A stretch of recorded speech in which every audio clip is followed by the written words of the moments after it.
Hey, so if you've got a website, a blog, any kind of online business, you're going to want to listen up. We're about to dive into something that can literally make your entire online world disappear overnight. I'm talking about Google Penalties. Let's get into what they are, and more importantly, how you can stay on Google's good side. So imagine this. 1 minute, you're cruising along, traffic is looking good, everything's stable. The next day, it's like someone turned off the faucet. Your traffic has completely flatlined. It's a total ghost town. No leads, no sales, nothing. So the million-dollar question is, what in the world just happened? Well, odds are you've just run into a Google penalty. The best way to think about it is like an invisible wall that Google just put up between you and everyone trying to find you.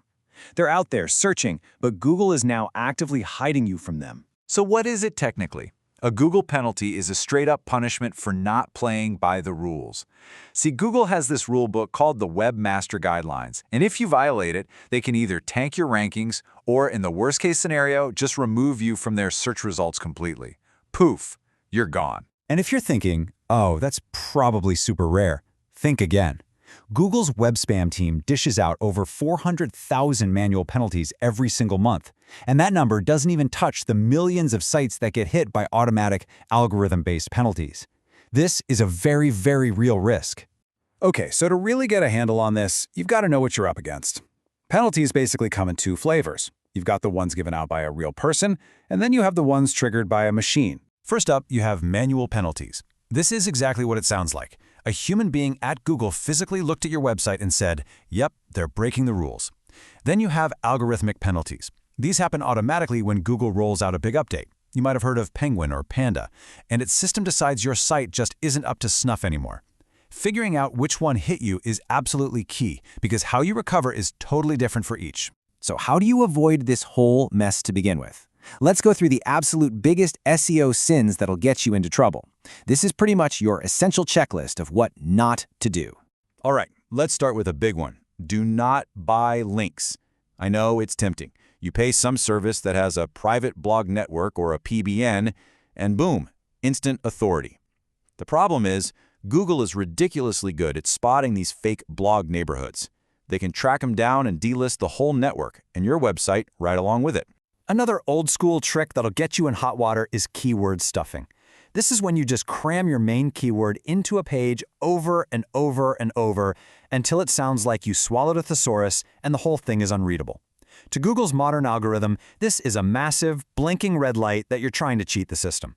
Now, this one's a little scary because it's something other people can do to you. You have to pay attention to bad backlinks. Shady competitors can actually point a bunch of spammy, garbage links at your site, hoping it gets you penalized.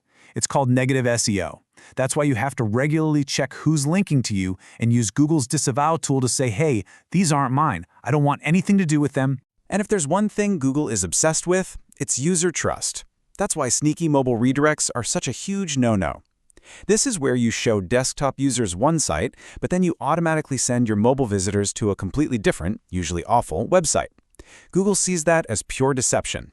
Oh, and please, just stay away from spun articles.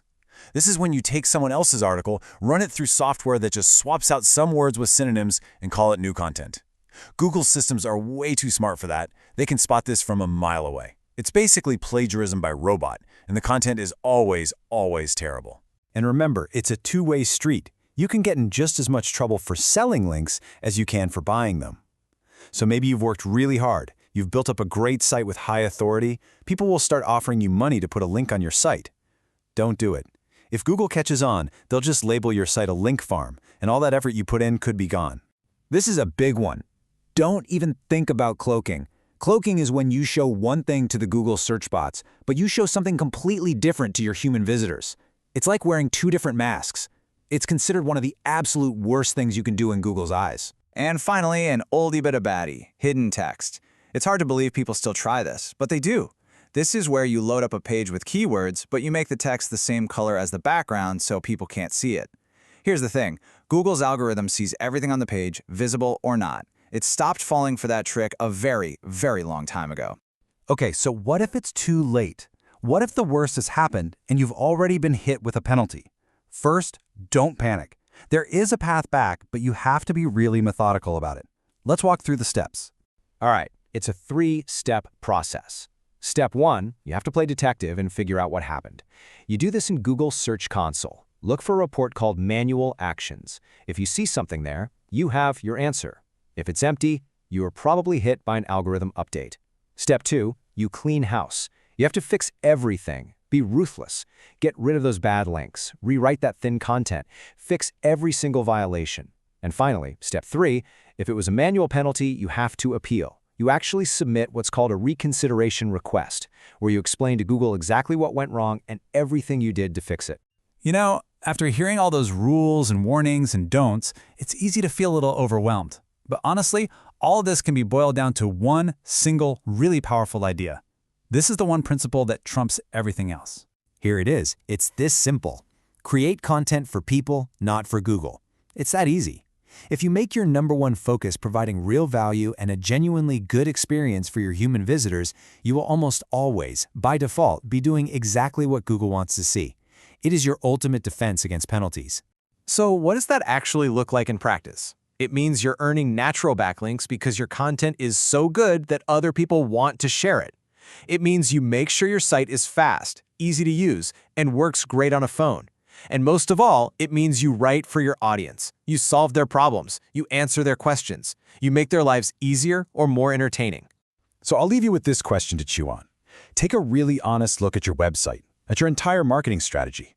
Ask yourself, is this whole thing designed to please an algorithm, or is it designed to genuinely serve a human being? Because your answer to that question will pretty much determine your long-term success.